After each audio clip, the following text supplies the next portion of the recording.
Sebelumnya kita ingin perkenalkan nama Kak Safira Maulani, biasa dipanggil Fira. Biar dia bisa nanya budaya. Kak ingin tahu perkenalan diri dulu. Oh iya. Kak mau tanya, gimana kabarnya hari ini? Alhamdulillah ya. Kalau boleh tahu, Ori sekarang kelas berapa? Naik kelas 1 SMP. Masih baru ya. Sekolahnya di mana?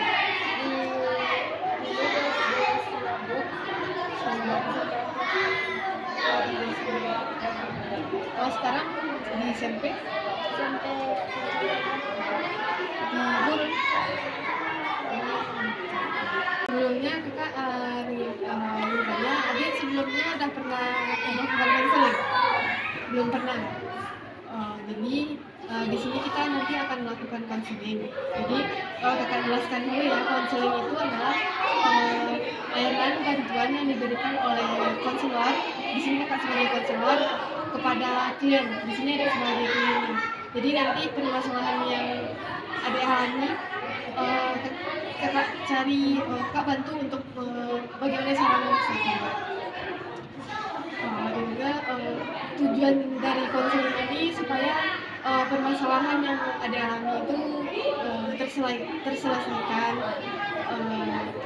dan solusinya juga untuk bisa membantu adik untuk bisa menyelesaikan permasalahannya sendiri secara mandiri. Tapi nanti di sini kita akan membantu bagaimana supaya permasalahan yang adik alami itu bisa kita cari solusinya, kita selesaikan bersama-sama. Gitu ya. Apa adik paham? Ada yang mau ditanyakan? Ya. Berarti sudah siap untuk melakukan konseling? Jadi Ori adalah salah satu korban yang terdampak bencana Maluku. Boleh ceritakan bagaimana kronologi yang Ori alami? Saat terjadi, saya sedang ikut dan keluarga saya memanggil air besar. Saya melihatnya air berkor dan membakar dan melihat masalah kita terluka sampai dan saya sangat tersedih. Sesudah itu saya melompat di badai. Sudah melompat, saya tidak melihat musuh saya. Ternyata nama saya sudah selamat. Tapi saya sangat bersedih dengan keluarga nenek saya.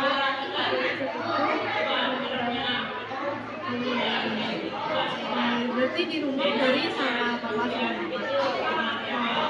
Kori nggak punya adik kan? Abang. Abangnya gimana? Selamat.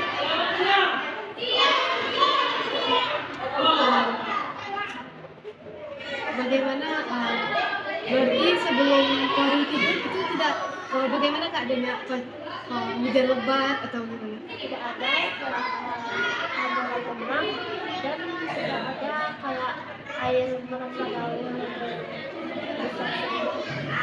Berarti sebelum tidur tidak ada tanda-tanda sama sekali akan terjadi bencana ini. Gitu. Terus kan Kori dibangunkan sama mamanya, sama nenek Kori dibangunkan. Terus gimana keluar dari rumah itu sudah tidak bisa keluar? Lantai Kori tidur di lantai dua. Terus bagaimana Kori menyelamatkan diri? Dengan meloncat dan Kakak kesulitan meloncat. Terus Kori sendiri atau bersama nenek? bersama nenek dan kakak saya. Berarti papa sama mama Kori udah duluan keluar? Bukan, kan aku kan rumah nenek.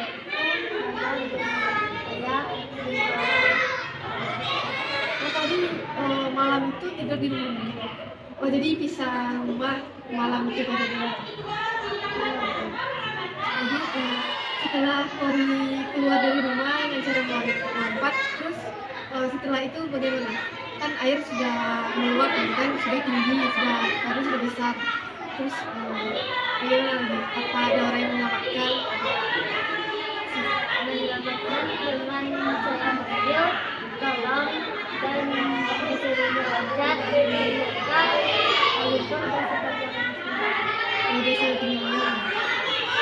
Terus kan tadi udah keluar tuh, ternyata di luar udah terbenam ya sama lumpur. Terus setelah itu gimana? Kemana kau dibilang? Ke SMP sama nenek. Terus kan jarak rumah nenek sama rumah mama itu jauh. Jadi kapan Kori sama mama selesai itu? Apa sudah di tempat SMP itu ya? Terus bagaimana setelah itu?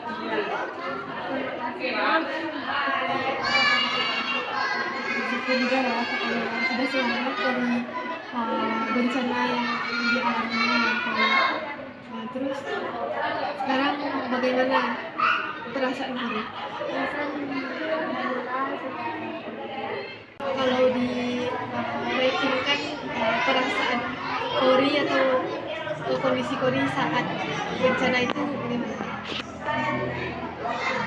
9/10.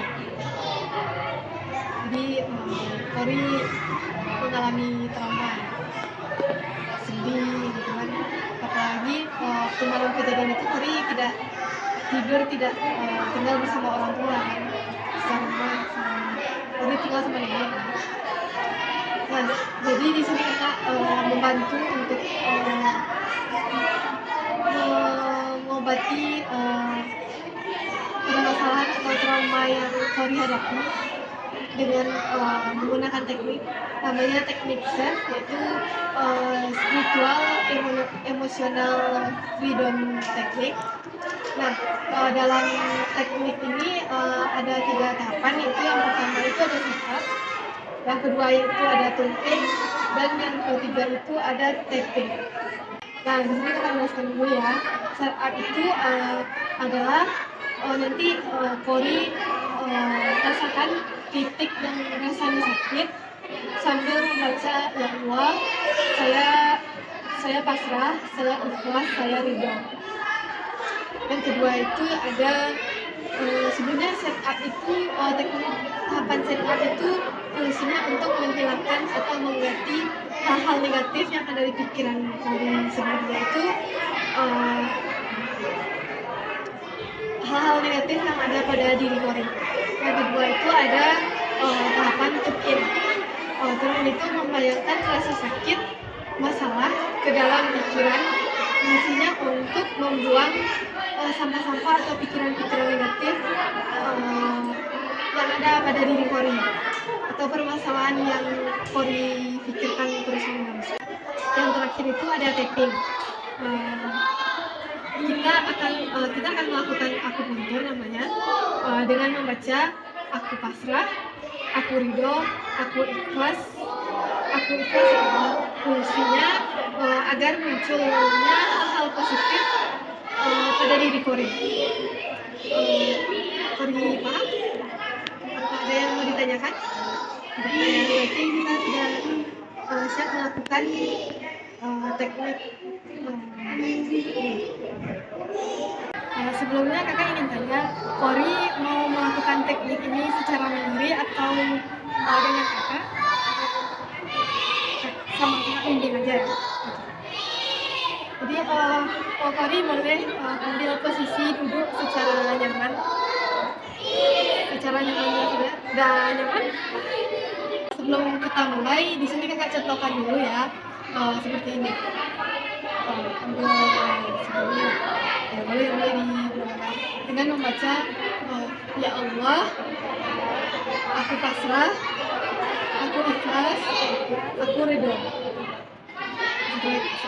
Ikuti saja kakak ya. Ya Allah, aku pasrah, aku ikhlas, aku ridho. Setelah lagi. Ya Allah, aku pasrah, aku ikhlas, aku ridho. Nah, coba Kori kesini. Allah, aku ikhlas, aku pasrah, aku ridho. Ya Allah, aku ikhlas, aku pasrah, aku ridho. Kita lanjut ke tahap selanjutnya yaitu tutupin ya. Kita tutupin dulu. Jadi nanti Kori sambil tutup mata.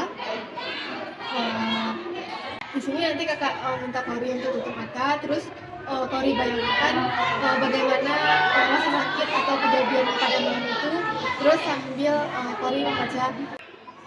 Nah, di tahap ini kakak minta Kori tutup mata, terus sambil membayangkan bagaimana rasa sakit, bagaimana kejadian malam itu yang Kori rasakan, sambil membacakan, ya Allah, aku ikhlas, aku ridho, aku pasrah.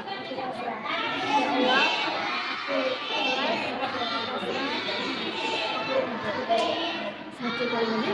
Ya Allah, aku ikhlas, aku pasrah, aku ridho. Satu kali lagi. Ya Allah, aku pasrah, aku ikhlas, aku ridho. Untuk tahap terakhir itu ada tapping. Untuk tahap terakhir ini nanti kan kita melakukan akupuntur sambil melakukan tap-tap Kori seperti ini. Di jidat, di alis, di dagu, di sini sama di sini. Ya. Sambil membacakan aku pasrah, aku ikhlas, aku ridho ya Allah. Sambil tutup mata. Ya Allah, aku ikhlas, aku pasrah, aku ridho. Ya Allah, aku ikhlas, aku pasrah, aku ridho.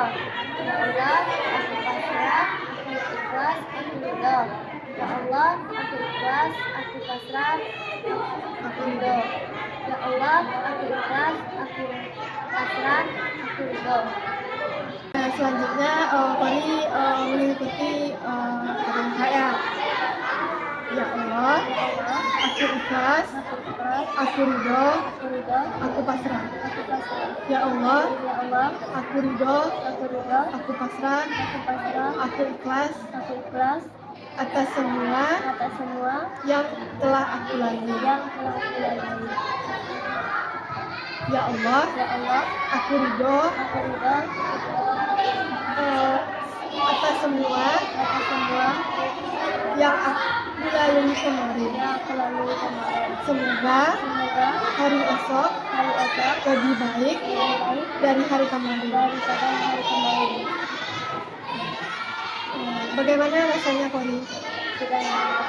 Sudah relax ya setelah melakukan konseling. Nah, tadi sebelum kita konseling kan kita tanya berapa trauma yang Kori alami, kan tadi 9/10 ya.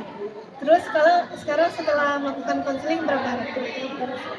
7/10. Berarti alhamdulillah sudah berkurang rasa trauma yang Kori alami. Mungkin sekian konseling kita pada hari ini. Terima kasih Kori sudah meluangkan waktu untuk melakukan konseling bersama kakak. Kakak juga minta maaf telah mengganggu waktu istirahat Kori. Kakak juga minta maaf apabila ada perkataan kakak yang salah, mohon dimaafkan. Assalamualaikum warahmatullahi wabarakatuh.